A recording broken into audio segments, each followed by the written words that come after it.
Welcome to Son of David's Hebrew Word of the Week. We study Hebrew for several reasons. First, because it is the language of our Messiah. Second, because Middle Eastern thinking, both ancient and modern, is often very different than Western thinking. By studying Semitic languages, we can read the Bible through a new lens and use it as a more effective plumb line for our lives and behavior than is afforded to us through an English translation. Third, when Christ returns, he is coming to Jerusalem. In Israel today, the main language is Hebrew, and as disciples of Yeshua, we should learn the language of the country from which he will reign. With that being said, let's get into this week's Hebrew word, which is TOV. TOV is usually translated as good, but it can also mean better, or pleasant, or even precious. Here are some verses in which this word is used. Genesis 50, verse 20.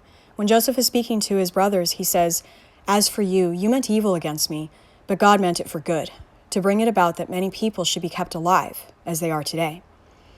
In 1 Samuel chapter 1, verse 8, when Hannah is struggling with barrenness, her husband Elkanah says to her, "Hannah, why do you weep? Why do you not eat, and why is your heart sad? Am I not better to you than 10 sons?" And finally, in Ecclesiastes chapter 7, verse 1, "A good name is better than precious ointment, and the day of death than the day of one's birth." And now for a little bit of history.